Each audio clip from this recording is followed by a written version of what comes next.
ProXPN is a leading VPN service offering free accounts, excellent premium features, and an outstanding commitment to privacy and security online. Use the discount code WEEKLY and save 50% off.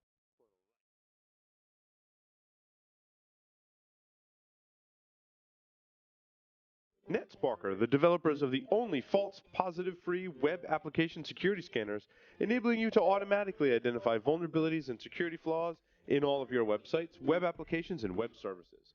NetSparker scanners are available in two editions, NetSparker Desktop and NetSparker Cloud, the enterprise online scanning service. For more information, visit their website at netsparker.com/securityweekly. The SANS Institute, the most trusted source for computer security training, certification, and research. Visit SANS.org to explore the full curriculum and latest training offerings. Tenable Network Security, creators of Nessus, the world's best vulnerability scanner. Jumpstart your security program today and evaluate Security Center CV, the continuous monitoring solution. For more information, visit them on the web at tenable.com. Welcome back, everyone, to Security Weekly. Wait, what's that in my headphones? I'm hearing. So, Joff Thayer will now do a hacker-themed poetry reading. That's what I'm told is coming up right now. Keep it short. Let's make it a haiku. A haiku, a hacker haiku. What is your hacker haiku? Ye that exploit thy stack, beware. You have been warned that thy stack will collapse under thy bits and bytes that thy aim at thy stack. That is not a haiku.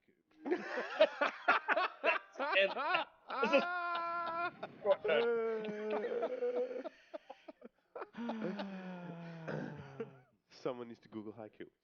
Okay. On with the show. This is the security news for this week. I say we start right off with IoT's Day of Reckoning. What is with, did you see all of the stories? It seemed like every other story was, let me read some of the headlines. IoT's Day of Reckoning is on the horizon. We might use IoT stuff to spy on you. Oh, here's the best one. We're going to use your toothbrush to spy on you. I can't make this stuff up. There was another one, hacking toilets, making a big mess or something of the like that I saw, but there was one about hacking toilets. There also, I like hacking toilets, but the one that might take the cake, weird Fitbit data helps one man discover his wife is pregnant. Maybe. Oh. He didn't have another way to discover this? No, so when you just read the headline, you're like, what? But apparently, did you read the article? They did. Then it was a compelling title, and yeah, exactly. Mission accomplished. So apparently, this this dude posted on Reddit. Yeah. I'm getting some weird readings from my wife's Fitbit. It seems her heart rate is up. Yeah, my wife's Fitbit is showing heartbeat being consistently high over the last few days. 2 days ago, somewhat normal day, she logged 10 hours in the fat burning zone, which I would think to be impossible based on her activity level. And then he found out she was having an affair. That's where I thought the story was going, Joff, right? That's what I thought, too. I thought it was like, wait a minute. We haven't had sex in the past 2 months. How is she pregnant? No, but they were actually, I don't know if they were trying or not. It doesn't say. They only released their first names. But apparently it was a legitimate married couple. That there was no nefarious side to this story. That he legit saw on Fitbit that her heart rate was 10 to 15 beats per minute higher, which is normal when a woman is pregnant. So your wife says she's at a poetry reading, yes. And you're seeing the Fitbit results with the heart rate through the roof. There might be something going on there. There might be something going on. Yes, poetry reading is a code word for something. Yeah. Yes. It is? But the problem is the heart rate only goes up for about a minute. I mean, wait, no, that's just with you, Larry. hey, a minute? What is it? Your birthday? No. So, but apparently that prompted them to take a pregnancy test, go to the doctor, and turns out she was pregnant. So, congratulations to what were their names? I think it was David and someone. Their names were in there, but anyway. Was anybody really upset when the halftime got cut from 15 to 12 minutes? No one. I don't want to talk about politics. I don't want to talk about football, and I don't want to talk. Certainly, I don't want to talk about halftime shows. Okay, so we'll move on to talking about how to hack the power grid. Serious things like Serious IoT things. hacking. Like yes, Let's go. hacking the power. Larry, Your toaster. Yep. the headline reads: "How to hack your power grid through home air conditioners." There we go. Which is, it's somewhat misleading It because you're is. not really It's hacking hacking the power- into the power grid. You're hacking The various controls, devices the various control systems that control control the the air conditioners, which then draw power from the power plant. So Yes. misleading headline. Definitely misleading, and And this is still this you is read the article. oh definitely, and this is definitely a scenario that's been tossed around a number of times. If you can Yes. do mass control of devices that control mass control of devices that have some ability to control power usage. Or they can draw or not draw power. Exactly. So Right. for example, they get Master of Google Tom Liston. yes, master, yeah. So for Taught me example, this. you compromise. It's another inside joke. Sorry. Yeah, you compromise a bunch of devices that can shut off air conditioning units, whether it be through thermostat or some other means. The hottest day of the summer in Arizona, you go and turn off everybody's air conditioners. Bad. Which For is- the which you is one March. ba- Yeah, so one it- bad so for the every- good Everybody for the stepped power that company, up. Yeah, bad but for the no, elderly no, no. people that are. bad for the people. Yep. Good for the power company. Whoa, hey, we don't have this demand. Oh, we got to shed load, so they shed load. They Mhm. take all this energy that they now have no use for and then distribute it elsewhere. And Oh, then I see. They react and to then- the you turn it all back on at once. And Wireless service. holy shit, when we need power. And then you turn it all back off again. They have the Scotty button. We need more power, Captain. We need more power, Captain. And as soon as the power arrives, you turn it all back off again. And they go, fuck. Oh, And then they shed the load and they turn it all back on again. interesting. And you repeat that in rapid succession. Or random succession. And- And rapid- mass chaos. Or rapid ensues. succession is better. Rapid because well, it's worse. I It's guess. because it's oh my god, yay, oh my god, yay, oh my god. That sounds like a girlfriend I used to have. Except it only lasted for a minute. Yeah. No! That was only about 10 Oh my god, seconds. it's so small. Yay. Just got a LinkedIn request from this guy named Jeff Mann. Do you think I should accept No, it? don't do it. Don't accept it. It's a not trap. the real. It's a trap. It's a trap. It sounds bad. It's a But fish. but the way that they do that, Larry, as the article explains, is similar to Google Superman Tom Liston. Is they intercept the Zigbee or Z-Wave? I forget which one they said in the article. The wireless. It could be just the wire. We'll call it wireless for now, Yeah. right? I forget what the article referenced it as, but they intercept. So there's these basically like repeaters at every. Would you call it substation? You know more about this than I do. Larry, Yeah, jump in and help him. Sure. A local device. A local device Yep. somewhere that can talk to multiple air conditioners because the homeowners have gotten a message from their power company that said basically, hey, if you install this device on your air conditioner, it'll allow us to control it and we'll give you a break on your bill. So you're like, Absolutely. sweet, I'll put this on my air conditioner. There is some device in proximity to, in like a grid, right? Like this little controller controls these 100 homes or whatever the math works out to be. If you're able to build a device that can talk to the controllers on the air conditioners, of course, apparently that requires that there is no security or easily bypassed authentication on these devices. That then allows the attacker to control the air conditioners and enact the scenario that Larry described Yep. before. Yeah, and for me, it has been my experience that in a number of the cases that replay is not always effective, and Zigbee is very much short range. So, Right. and quite honestly, You short, can make it the- farther range. not far enough to really do a lot of impact.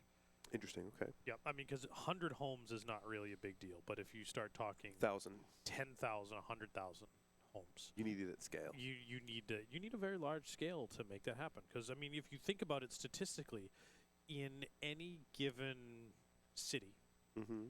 how many people are turning or increasing their load Heck, in your neighborhood, how many people have some device that requires a significant draw of energy that turns on in a 1 to 2 minute period in your entire neighborhood? It's probably a lot higher than you might expect, because refrigerators, water beds, air conditioners, heaters. Well, what do you classify as significantly high load? Refrigerators running at about 250 watts today, a decently efficient one. Or an older refrigerator, let's put it that way. An older refrigerator is going to run you about 400 or 500 watts, all right? So that's a significant amount, I suppose. Your hot water heater and your AC is definitely going to, and dryers. Or your furnace, right? Yep, your Your dryer, furnace. Furnace are just fans. If they're gas powered, if they're electric, they're going to draw. Yep. Okay. Or oil for the initial startup for both the fans and the igniter. Yeah. Right. Well, so the igniter and the fan on a furnace doesn't draw all that much, is what you're saying? No. It doesn't draw all that much, but the initial upstart. Because it has a capacitor on the blower fan. I think the biggest threat here on your air conditioner. is on the AC side, because air conditioners are, somewhere near the kilowatt range, if I understand it correctly. If you have an air compressor, though, I bet you that draws a ton. Yeah, because that's essentially the same thing as an air conditioner. It's a compressor. Right. It's the initial spin up of that the initial draw. Same thing with the igniter in your furnace and your refrigerator. I know, because when I used to kick on my compressor at my old house, those are the 1950s home. You remember that house, Larry? And the electrical was older. Yep. And it didn't matter what outlet I plugged it into, I would trip a breaker every time.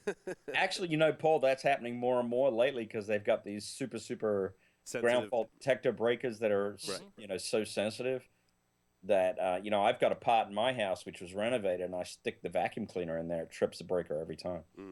So, yeah. So no more vacuuming.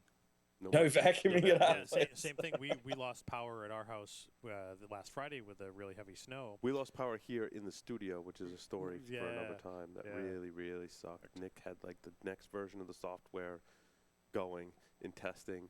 Mark had the video uploading from the previous Thursday, going and uploading. See, now I know Mark is real. We were at doing a Stogie Geek segment all at the same time. And we were doing Will's top 10 list of cigars for 2015 counting backers. We were on number 2, and we lost power. Click. Yeah. So we have to redo that segment. We had to re-upload the video and all start back from scratch. Start back from scratch. Yep. Yeah, and we lost power a couple of times. It was up and down and up and down, and every time for about a minute the power would go down and come back up. Yeah. The breakers were there are 6 breakers in the house that are so sensitive that the breakers would trip every time there was a surge for the power coming back on. Yep. Yeah.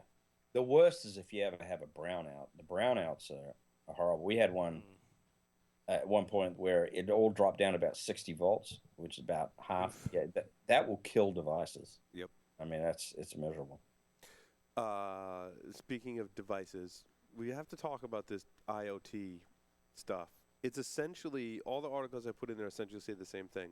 The world is ending because people can now spy on you through those IoT devices. Only if you have them.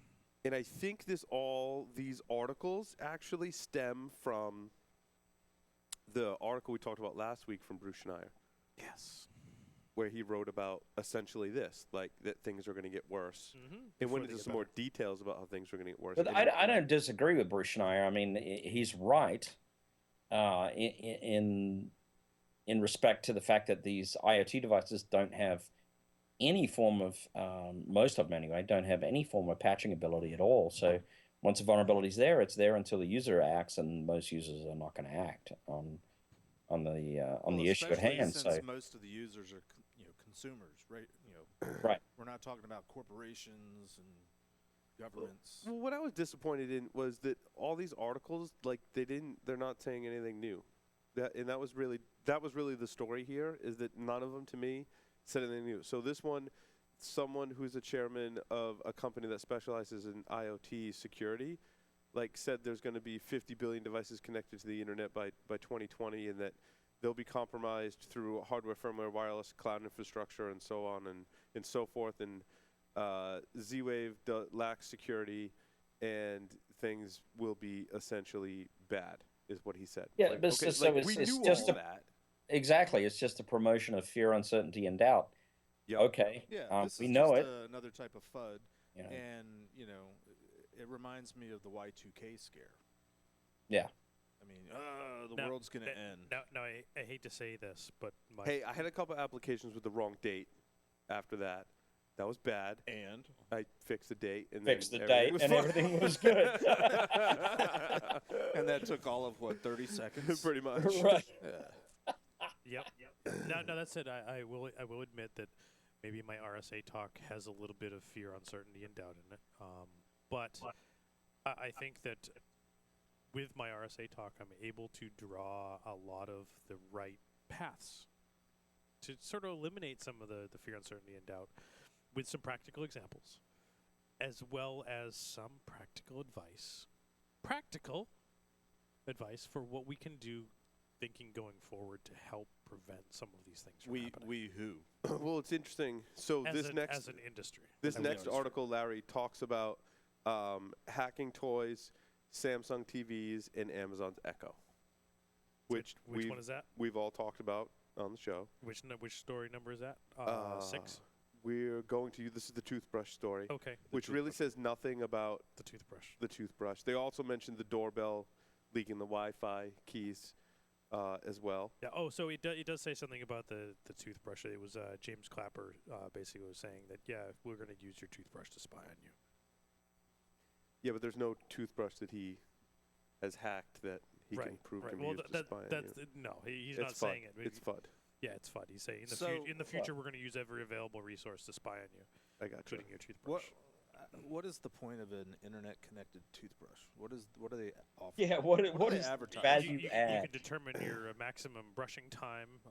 You can determine your dental health by amount of brushes times you brush a week. Oh yeah, and this next article I mean, is it going to this next analyze the article- content of the crap between your teeth? Maybe. The plaque? But maybe, this next or something? article talks about Clapper, so it's the same. Someone writing an article about Clapper, James Clapper. And the first thing I read this, it was. Do you know James Clapper? Are you familiar No, with him, no. or are you just no? First time I saw the title, it was and it had Clapper in it, and it says Clapper is going to use your toothbrush to spy on you, and I'm like. I know, that's, I'm like, what the fuck is the is he Clapper the guy that invented the clapper? So you use Amazon Echo to send sounds that is the Clapper and turn people's lights off. There's your Clapper hack right there. Right. But this article talks about, well, we've seen issues with connected kettles, TVs, light bulbs, thermostats, refrigerators, and baby monitors. So basically every story that we've covered in the past year, we've covered all of those things. So nothing's new here. This is just FUD.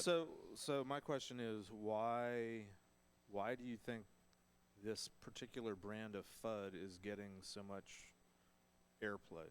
So much Sounds like media James Clapper's coverage? hired a PR firm or something. I think What's the end game? Yeah, I think the end game is to raise people's fear ultimately, And raise money for startups that are doing IoT exactly. security. Yeah. Exactly to really put people into gear to fund some solutions, right? To fund some people who are going to come in with capes on and offer excellent solutions to the Internet of Things. Hey, we don't need any stinking capes. We don't need any stinking capes. Well, I mean, we know that the solutions are fundamental in the operating system layer. And Hey, we use capes. Do you remember that? do we use capes? I have We a do, cape. Joff. I That haven't was used it in before a you. while. I don't get to have a cape. John BJ. and I crashed a party from your employer years and years ago. You and I crashed a party. No, that was John. No, it was me, because I still have my spoon. Oh, so it was you too. It was all three of us. It was all three of us. Oh, I have the pictures. Oh, Hey, yes. hey, the Paul, pictures I forgot that you were crashed it spooning too. with more than one guy. We were all but the thing was we had capes, which were towels from our room, and we had big spoons instead of little spoons, and we were basically trolling in Guardians, basically. Dude, I still have my He's spoon. got the picture. I still have my spoon too, the big spoon. Yeah. Right. Okay, so Because let me we're- ask you know guys. why? We're always big spoon. That's what we're saying. Yeah, see, I'm Let even me- wearing let my me ask- spoon. Larry and Paul are having a moment here. We're just we're Hold on. conversing Hold amongst on. us. Talk amongst yourselves. Nice. Let me ask you a question. Like the Internet of Things, I got to admit that I've got to think that there is a common root kernel at a lot of these different devices. There's probably some sort of Linuxy kernel, right? Do you think that manufacturers are going to get together and actually embrace a common patching solution for all these different devices? Because that's really the answer, right? I would hope someday. Do I think that's going to happen anytime soon? No, because I think their technology is purely driven by who gets to market first and has the solution that'll solve the most people's problems and sells the most units, widgets. So you're kind of endorsing what all these articles are saying and what we've said in the past year or so, that it's going to get a lot worse before it gets any better. Absolutely. Oh, yes. And I agree with that. I mean, and that's my stance too. But. And I think some of the stuff I'm going to talk about at RSA is that illustration of how I think it's going to get worse before it gets better. But how can we maybe make it better starting sooner? Can we nip later? it in the bud? I think is Joff's I proposed solution, which I think we can. Is it going to get better? Well, or that's is the that's next- kind the of where next I big was going. I FUD mean, gonna why? come along why and we're going to forget about this? well, that's kind of where I was going. Why wouldn't we as a community start going to the manufacturers as you know, with our hands out, basically saying, look, guys, you really need to adopt some sort of scalable solution here to patch at least your OS layer, like so many other vendors have in the desktop, laptop slash tablet slash mobile space. But No, be able to do that, but- you got to have a business case. Yeah, There's will- got to be an economic reason for anybody to do that. Well, usually it's okay. a government regulation like PCI that comes not. Oh. I'm sorry, PCI wasn't a government We went regulation. an hour and 20 But minutes without Usually bringing it up. there is a regulation like PCI that comes down PCI and came forces. about to prevent government regulation. Right. To So- nip it so in the bud. Larry, To circumvent it. Yeah, Yes. it's interesting. in your talk, Yes. is there enough, in your opinion, I'm giving you an opening here, is there enough serious ramification to the Internet of Things, the various devices that exist out there, to start thinking about potential damages and lawsuits from the end consumer because of lack of security in these devices? Ooh. Yeah, but lawsuits is. See, I want to get on where you're going, Joff, but I feel like lawsuits are just won by the person who can afford the best lawyer. Yep. And, And I think the corporations can afford better lawyers. now- than Yeah, but most people. if it gets into the class action space, there might be enough punishing. So, Joff, I'm Even gonna then, it's cut. just the I'm gonna price cut. of doing I'm gonna business. cut Yep. everybody off at the knees on this one, Thank you. and Cut us off. go and argue that, Joff, I don't think, given the appropriate environment, a class action lawsuit will make a goddamn bit of difference. Okay. Why? Because at least in the scenario that I'm approaching, the title of the talk is when IoT and ICS meet. Okay. The collision of worlds when IoT and ICS meet. What happens when we use IoT devices in all their flavors to affect some sort of industrial control system environment? Isn't that already happening today? I mean, the specifically- technology that's used. Specifically Yeah, the power grid. yeah. The story we just talked about air conditioners and doing that at a large scale. Oh, at a consumer level, you And mean? from a consumer compromising millions of consumer devices in one of several forms to affect some industrial control system. But that's still just to one have industry. massive. That's one industry. But it will take that one industry to completely change our lifestyle. I don't believe it. I think it Turn- might. I think it might impact that industry. Best case. Turn the power off in New York City. Yeah, and so see- I see mean, how what it I'm trying to changes. actually get at though is it in our interest in the security community to be really active and try to change that? Because, and I think the answer is yes. I'm kind of asking this as a prompting question, but I think the answer is yes, because if we don't, there's going to be poorly educated legislation that will come about. Of course. Well, that's never happened before. Yeah. Thanks, or Jeff. purely thought out industry regulation. PCI. That's Sorry, Jeff. I had to. I just Okay. want to point out a couple of Yes. not so much IoT devices, but router vulnerabilities. If you have a D-Link, Clearly, Paul wants to move on. D-Link DSL 2750B, there's a remote command execution vulnerability in the login.cgi that lets you execute arbitrary commands, as well as retrieve the admin password and Wi-Fi And passphrase. before you go further, Paul, because I think I know where the next one you're going to. Yeah. My story number 4, Router Hunter BR. It's a Python script to go and do scanning of the internet with known vulnerabilities and being able to detect consumer routers with issues. Protect. Nice. No, to detect. Detect. You're Hey. not the only router with issues. Exactly. So pretty neat tool that Nice. can actually do potential password brute force and compromise. It's a losing battle on this front. Yep. So this vulnerability pertains to any ASUS router with an RT, any ASUS router with an RT dash prefix. in the model name. There's this weird vulnerability that Oh, David Longnecker. there's two. Do you know him? The name is familiar. Okay. Securityforrealpeople.com is his website. He disclosed this vulnerability, and I had to read it a couple times before. I'm like, that doesn't sound bad. Oh wait, no, that's bad.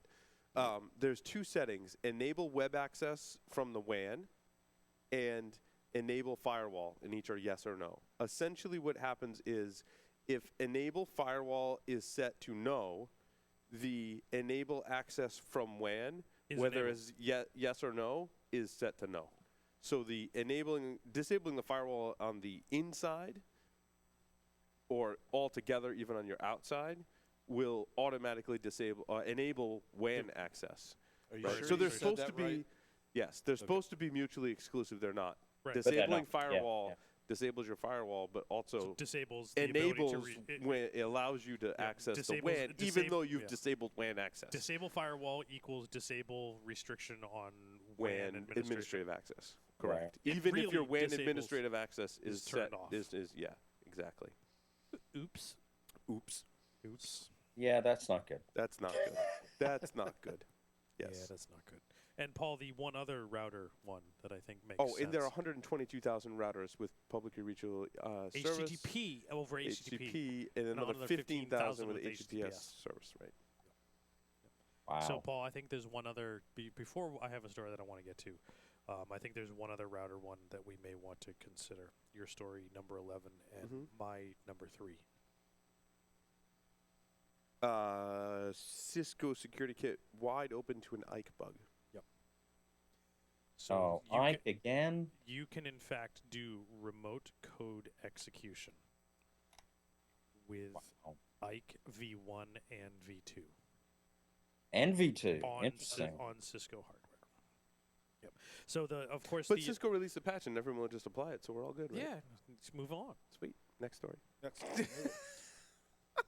Over IPv6 or IPv4, a heap buffer overflow. I was going to say it's a heap overflow, so that's interesting. That's fancy. I'd Yep. call that Yeah, fancy. yeah. The that is the fancy. the challenge Keep is, overflows are fancy. It's a new T-shirt. yeah, the challenge is getting shellcode that actually will execute on the Cisco iOS device. Well, Yeah. no, It's harder than x86 stuff. I think I that was going to say it's not a well-known platform, but my assessment is I think in days past people have had that and haven't bothered to keep it up to date, and it depends on your iOS version, and your mileage is going to vary. Mm-hmm. And I don't know of anyone that keeps a vast library of working shellcode on all iOS versions. Yep. I'm sure someone does. My guess would be, I should say, that they keep it to themselves if they have it. I have And to. they probably go to poetry readings. Wow. That's You know, code word for the marketplace where I sell my most recent up-to-date iOS shellcode. Shellcode. Yes. And heap yeah, what's overflows. really kind of interesting to me is some of the Is poetry They- readings? no that they use the word 100V cloud firewall, so some of their virtual infrastructure is vulnerable to this, so that's kind of interesting. But yeah, not good at all. So Yep. And from reading this, it is due to the algorithm for reassembling Ike payloads fragmented with the Cisco fragmentation protocol. Contains a bounds checking flaw. okay, all right. Yep. So the link that I've got in the show notes there is more technical than Is what we got, actually yeah. broken. Oh. because they updated the blog post and Mhm. it changed the date on the blog post, and everybody panicked when it disappeared. Yeah, I you saw that. You can Yeah. take the URL and you can Google cache it, or I will update the show notes for the link to the new one. It just got moved. That's all. Gotcha. Or you can So, Google it. you know, one of the challenges here is, unfortunately, unlike endpoints and servers, network infrastructure gear is much slower to patch. Oh, yeah. It just is. Yeah, that's a if good it- point, Joff. I if was it going to ain't say, broke, so don't fix it. everyone's just going to take down all their point-to-point VPNs and Or any of their patch VPNs. this. Yeah, or any of their, or even client VPNs, right? But I used to work in very large networks, and to find a window to patch network infrastructure, especially if you didn't have any redundancy at play, it was nearly impossible because the expectation was 24/7. So And yeah, I mean, you like to think that everyone has failover built on every connection, but probably that not. that's not the case, and It's so very expensive. I mean, not that you need 2 routers for everyone, but you can fail over connections to all their connections and things like that. But still, now a lot of the larger organizations do. They have failover on everything, and that's good. But so these kinds of bugs, they're going to persist for a while because But it's not. as it's you not know, like, Joff, even so, let's say you've got VPN set up and they're redundant, right? You likely, and Joff, you correct me if I'm wrong, right? Because you worked in this environment as well, probably more recently than I did. When you say, well, I want to purposely fail one of those so it goes to the backup, you still have to put in a change request. Because if that fails, right? The failure fails. And you're the person that made that fail, like you're in trouble if you didn't submit a change request. And even if you do, then you got to put it back, and then you're back to square one, and you're not patching it, you're putting it back. I would say for the most part that is true. People are highly sensitive to network infrastructure failure. They don't tolerate it nearly as much as they do server failure or endpoint failures. So yeah, and the other thing that plays into that, Paul, is that while redundancy is implemented in a lot of network infrastructures, it's not often tested. And so at times when people patch and attempt to fail over is usually the time when it does break. So yeah, that's compounding factor which doesn't help the case. I think I can count on one hand the number of tech folks that I know that have failover internet at their home that gets tested regularly, compared to the number of organizations that I know that have internet ability to fail over and never test it. Yeah. So and then there's the unusual failovers. There's a bit of a digression, but I had this fabulous network environment where I had very, very large routing infrastructure and lots of Cisco technology in there that had highly redundant software and hardware running. But it turns out that if you pour water in the top of a device in great quantities, it doesn't fail cleanly. Wait, you mean there isn't algorithms in shit? What was it, Joff? Was it HSPF? Yeah, I know what you're thinking. You're thinking of HSRP. But HSRP, thank you. I was Yeah. mixing HSRP with OSPF. Yeah. Yes. Yeah. HSRP doesn't have like a function for like liquid. Yeah, I exception. don't want to bang on Cisco because this was not their issue, but Well, HSP is their issue, but anyway, so- maybe it's gotten better over the years. I don't know, but it turns out that some failures are not quite as nice as you would like to have them be. You know, the ultimate one is power failure. That's great because everything goes down cleanly, no problems. It all fails over to the other device. We carry on, right? But only when we fail part of the device at one time. That exactly. I saw things like the that route too, module Joff. goes down, but your switch module is still up. Yes. You're pretty much fucked. Yeah. Yeah, like it has to fail. I hear what you're saying, Joff. It has to fail in a specific way, and if it fails in a different way, the routing and failover protocols don't always. You're right. It's not just Cisco too, but if it's you were nothing talking is- about nothing is Nokia cut Ipsos, right. like they had their own Yes. failover thing, Yeah. which was based on I think an open source or different protocol for failover.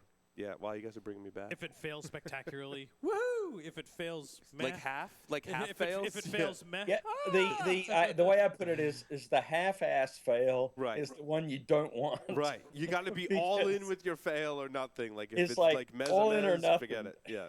Forget about it. Anyway, those were the days. I don't miss those days. Back in the don't days miss- of money goats. So Paul, I've got one I'd love to talk about. Well, don't then talk about it. Okay.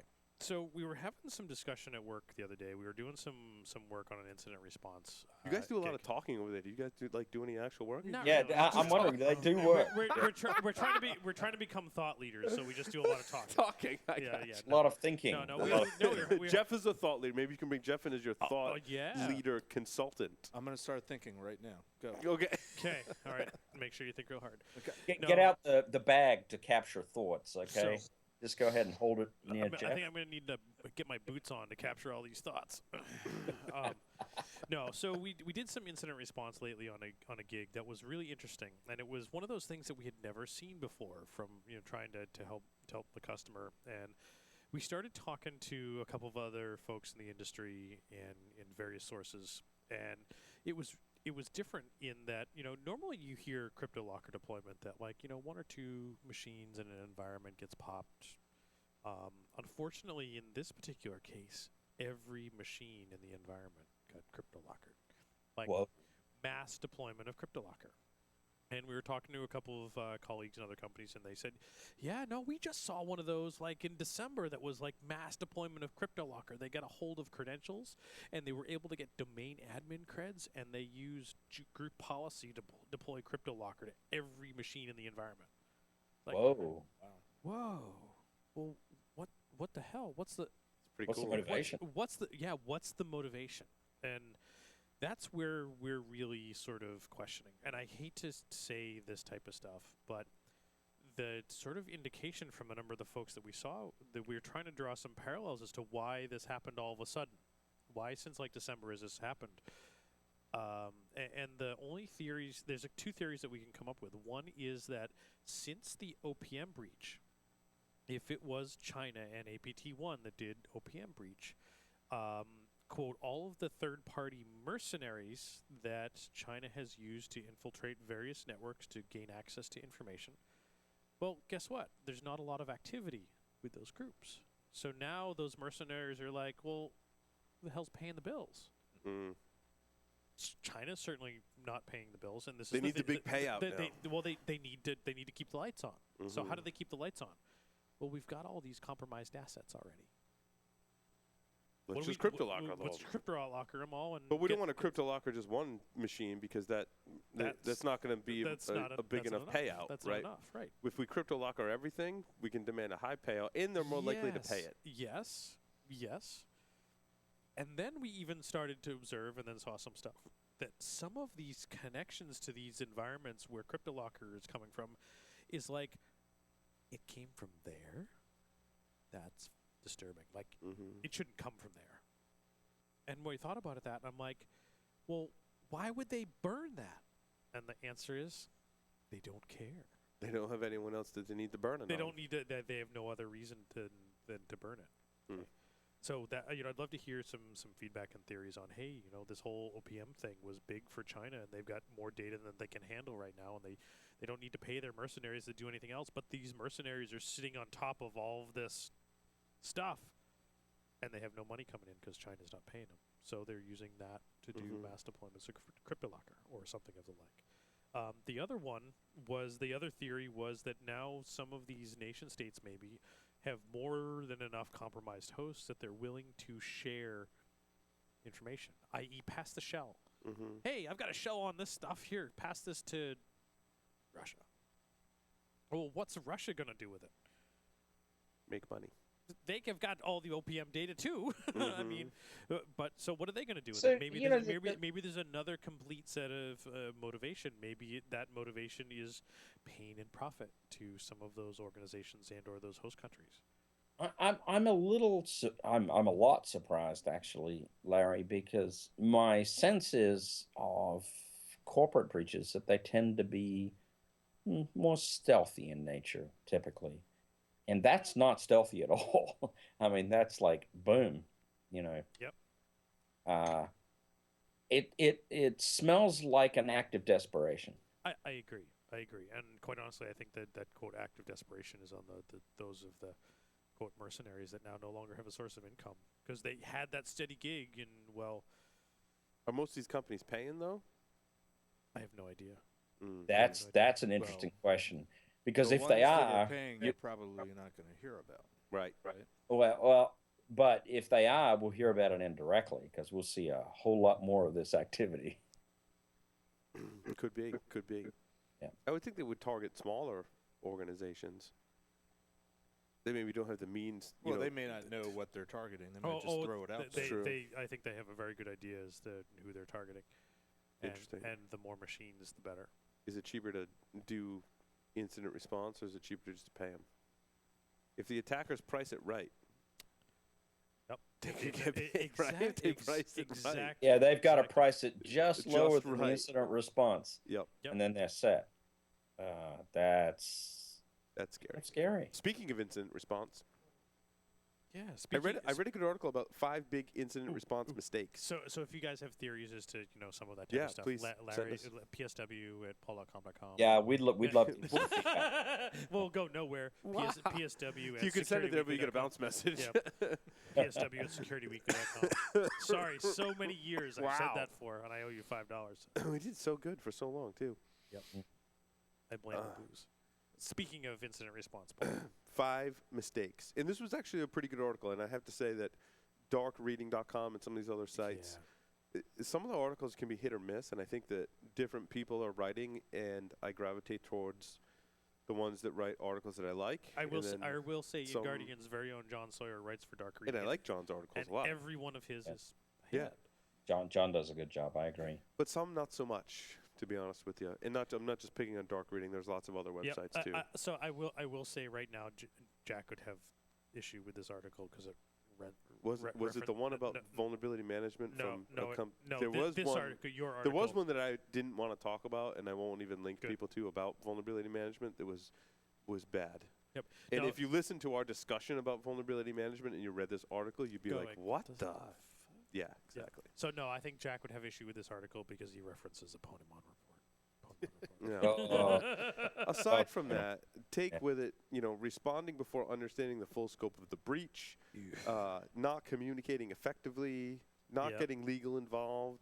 He says early enough, but I think some people don't get legal involved at all. Yep.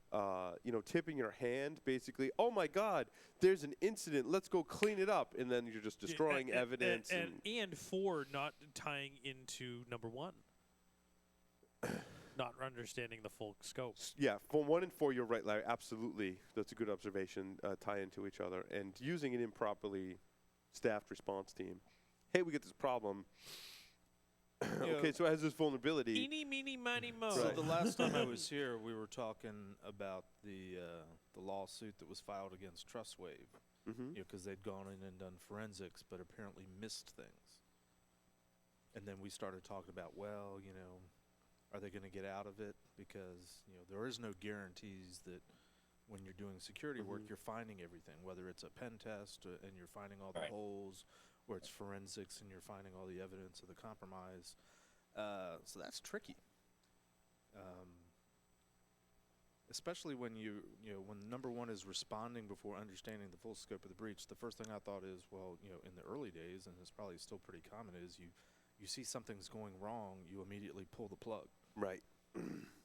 I was involved in an incident. Maybe not understanding the full scope. Not understanding the full scope. But no. The question is actually which plug do you pull? Yes.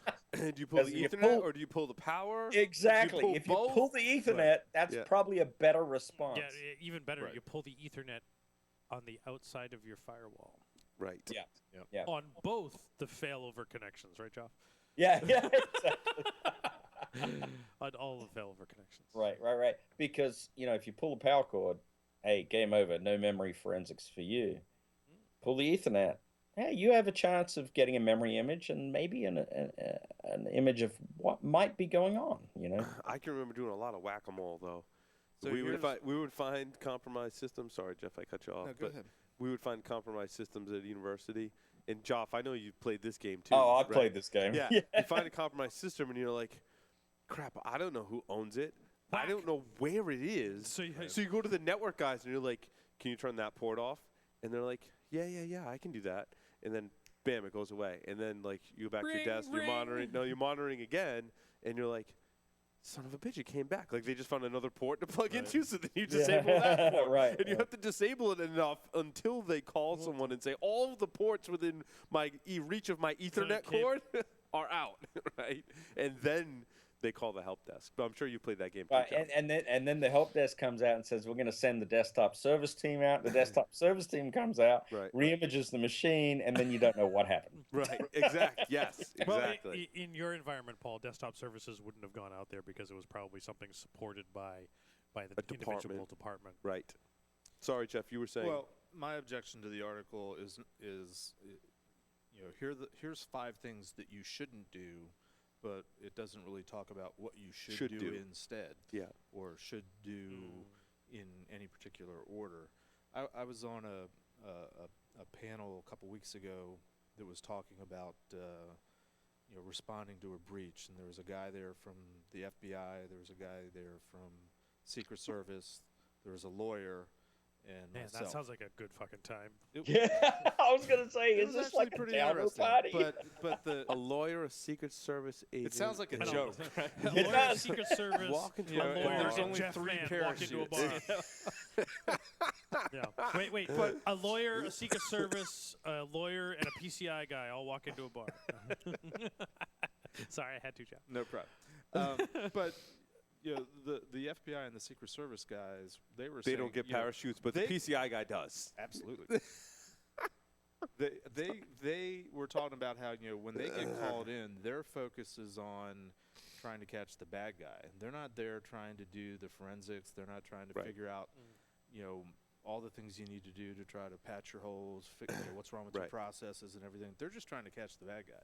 And of course, they don't like it if you've pulled the plug, if you've rebuilt the operating system. They want to know where the bad guy is. Yeah, that's their focus. And so they were recommending, of course, have a plan, and that's what it says at the beginning of the article. That's the mistake that they just sort of gloss over, not having a plan in the first place. But let me guess, Jeff, that plan in that case, with law enforcement emphasis, is all about preserving the evidence, right? Oh, absolutely. Now, what was the lawyer's stance? Well, the lawyer's stance was obviously, you need to get law enforcement involved, but even he is focusing on prosecution. He's not. He wasn't.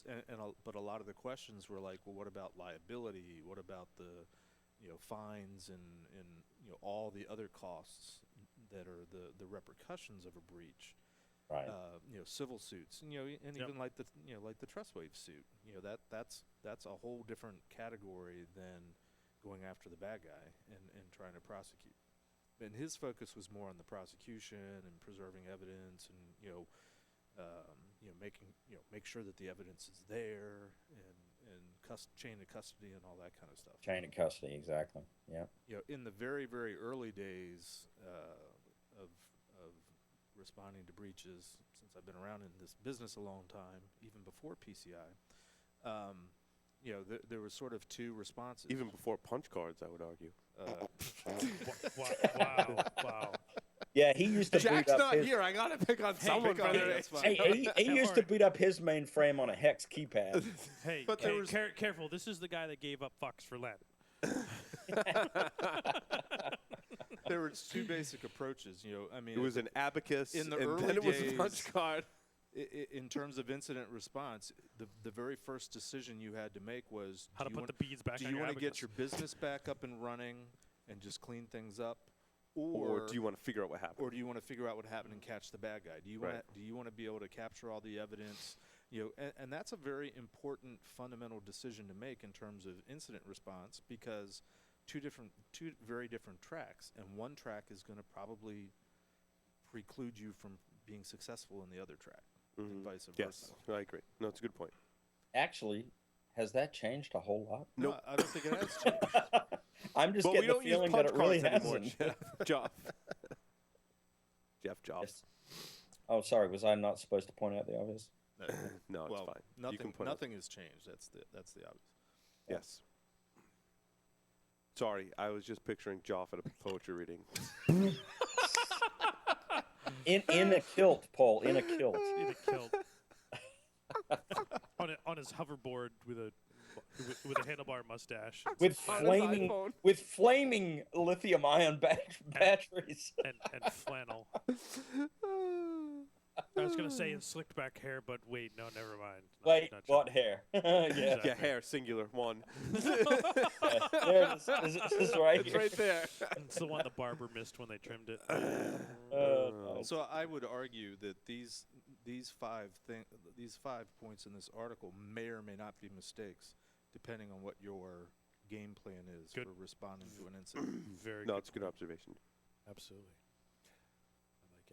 I like it. I always drop the mic.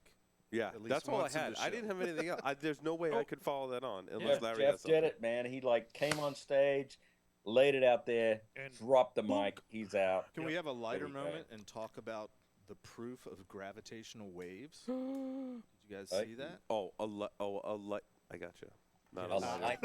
Not- No. Yes. Paul was thinking, can you light the It's a cigar? lighter geek out moment. Mhm. A team of scientists announced today that they had heard and recorded the sound of 2 black holes colliding a billion light years away, a fleeting chirp that fulfilled the last prediction of Einstein's general theory of relativity. Wow. And then they realized they were at a stripper bar. They were at a poetry reading. Clap, clap. Then they clap, realized, oh no, wait, I forgot to put my phone on silent. Sorry. They actually recorded it, and you can listen to it. And then they realized that the clap that they heard was just 2 strippers twerking, bumping together. Or just one stripper twerking. Clap, clap, clap, clap, There was- clap, clap. there was Kidding. some ass twerking going on. I like how we go from this great scientific achievement to twerking. I will It's say, all my I fault. will say the technology involved in that particular study, Had to be extraordinary. it is absolutely freaking amazing. Well, and what's more amazing is some guy named Einstein came up with this Mhm. Without this technology. without the technology, and nearly 100 years later, people are like, "Oh, yeah, he was right." Yeah. How Hey, about that was pretty cool. That's pretty cool. I So don't know when if it two was black holes collide, is that like a wormhole? So did like Spock come out of the other side from the future? I don't know. I think I saw that porn once when 2 black holes collide. Yes, Spock Again, struggled Larry. out from between the Take it right- strippers and said, I'm suffocating here. Right into the Joff, crack. it's Right time for another haiku. Right into the shitter. Pun intended. I have to say we have been pretty tamed on the show lately. We have. We have been. So we could- I mean, other than that moment that we just had right there. Now's a good time to close out with hackers aren't Smart smart. people are stupid. People are stupid. Well, Wait, and this is just really the whole password thing. Yep. It's true. be though. honest with it's you. true though. It's Yeah. true, though. I And mean, I'm get- Googling, what is a haiku? You go to poetry readings, you know what haiku is when you're paying attention, John. Okay, here's a clue. Hey, it was What hacked is a and Scottish and haiku? Is stuff. the first line of a haiku. 5535. 575. 575. Okay, gotcha. 3-line poem. Remember that. 575 syllables. Okay, you got to be syllables, symmetrical. I get it. When your wormhole collides. When your wormholes collide. Is that the? Yeah. Would that be the That's first not a one? haiku. No, shit. Sorry. I suck at this. Yeah, apparently I do too, so you're not alone. When I two- think it when- might be time to close out. I now think we we're running close, are out we of closing steam. out when, now? when 2 black holes collide. Oh, In a world. 2 black holes collide. Still not a haiku. 2 Nope. black holes collide. 2 black holes collide. Okay, first line. Oh boy, we have to end the show. We can't wait for Larry to write his haiku. Next week, We'll have it next Our week. homework is Yes. we'll all write haikus for next week. Send your Okay. haikus to Yes. Send to your Paul's security and hacking haikus to psw@securityweekly.com. Thanks everyone for watching. Thanks everyone for participating, and we'll see everyone next week. Larry, take us out. Over and. Hey, if you haven't Googled out. That's not a haiku, Larry. Hey, fans, help me out. I need my haiku for next week. Come on.